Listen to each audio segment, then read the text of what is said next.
Samsung just dropped their flagship lineup for the year, and I got my hands on the S25 Ultra, S25 and S25 Plus. So, here's what's coming.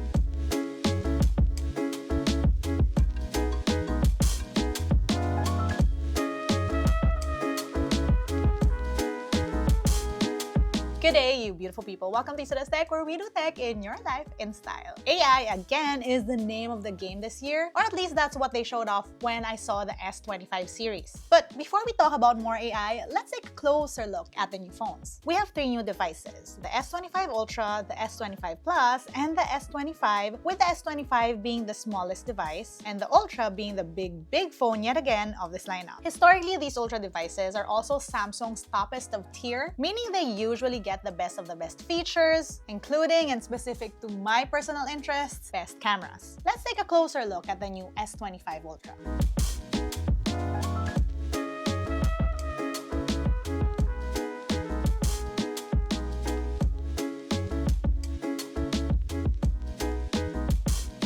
So first off, the S25 Ultra is looking more and more like the S25 and the S25 Plus, where in previous years they had curved screens like those on the S23 Ultra, for example, or rounded sides like the one on the S24 Ultra. We get a way boxier S25 Ultra. I'm not quite sure I like this change, as I was a fan of last year's S24 Ultra curvy design, the better to hold big phones as I have tiny hands. And I also didn't necessarily hate curved displays, not to mention that the Ultra now just sort of looks like a bigger brother to the S25 and the S25 Plus versus when the Ultra devices were a thing of their own. I mean, remember when they had Samsung Notes? With the S25 series, it really seems like we've completely lost that spirit. So I guess the cycle is now complete, with S25 Ultra now really just looking like a bigger S25. And of course, the main physical difference to me, at least, would be one, the size, and two, how much pointier the corners are on the Ultra. And of course, three, the Ultras have S Pens. But speaking of S Pen, we've now lost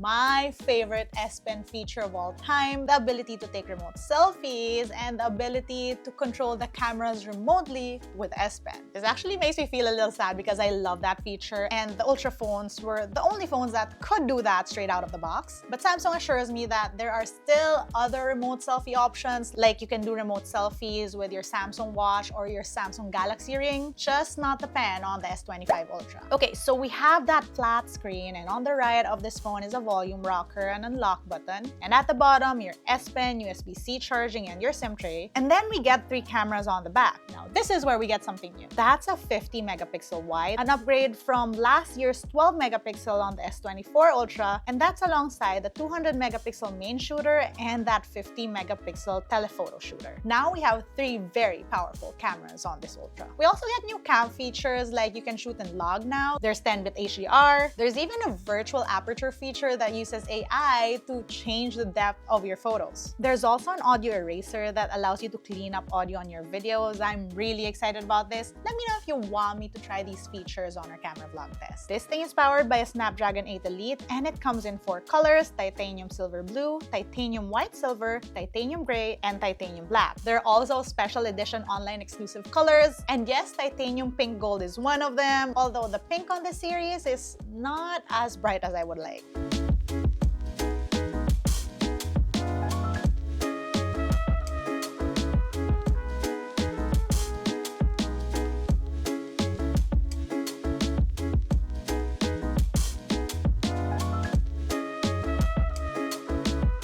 We're again getting two sizes, the S25 Plus with a 6.7-inch screen and the S25 with a smaller 6.2-inch screen. You guys know I'm down for that smaller phone. We're getting the same cameras on these two, but with an upgraded processor. They come in navy, ice blue, mint, and silver shadow, but I'm more excited about their online exclusive colors. There's a matte black one, which is great if you're into that type of thing. There's a pink gold, and then there's a coral red that just looks so good. Anyway, more on these two phones once I get my review unit. I'll be posting a video that specifically talks about these two phones soon. Last year, the S24 series was the first to get fun stuff like generative AI features or circle to search. This year, the S25 series improves those AI features. And then there's more. AI Select will now suggest actions that you can do on your phone. For example, AI can suggest that this event you just looked up, you add to your calendar, or it can suggest that you make a GIF from a video you're watching on your phone. Recording. 2, 3, 4, 5. That's about 5 seconds, and that's what my GIF will look like. Oh, that's cool. And I can either download it, share it, copy it, pin it, or edit it somewhere. Circle to search is also now supposedly better, and now it adds sound. You can even use voice to search stuff on the internet or on your phone, or you can even ask it what song you're singing, even if you're not a good singer. Give me a hug, hear me getting drunk, find me in the club. S25 Yes, sir. I can sing. So all of this can now be done with natural language, which is fancy speak for saying you can talk to it casually and it'll understand. So for example, if I have a ton of photos on my phone, which I'm sure we all do, and I want to look for a specific photo, I can just casually ask the phone to, for example, look up a photo of friends with pizza in Seoul. And your phone will be able to recognize a photo of friends with pizza in Seoul. It's pretty cool. And all of this can be done on your phone across apps. For example, you ask your phone to look up a Warriors game. Look at me, a sporty girl. Your phone can look that up, and then it can add it to your calendar and even send it to someone, and all you need to do is ask your phone. This can be pretty fun, to be honest, and quite mind-blowing. I was able to try this with Gemini Live and a refrigerator. I'm gonna ask my phone what to make with a photo.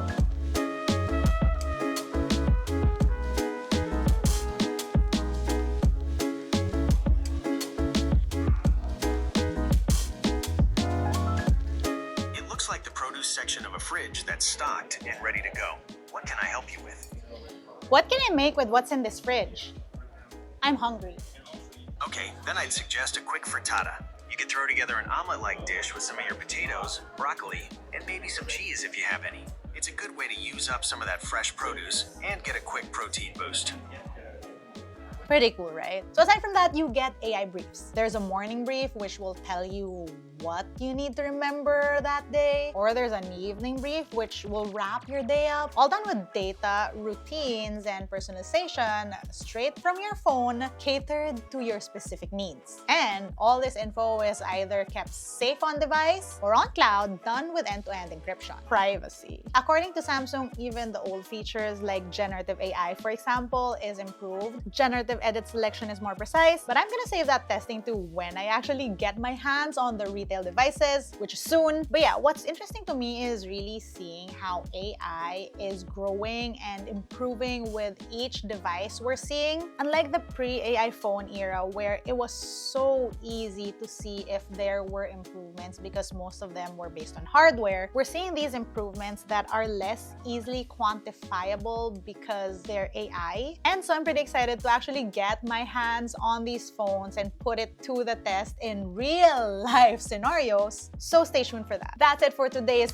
first look at the new S25 series devices. Let me know what you guys think. Let me know what videos you would want me to shoot with these phones. If you want a camera vlog test, well, I'm definitely doing a camera vlog test. Or if you want a social media test or a camera tour, let me know in the comment section below. That's it for today. If you want to see how I use my tech on a daily basis, find me online. That's @does_ on Instagram, Twitter, and TikTok. Till next time.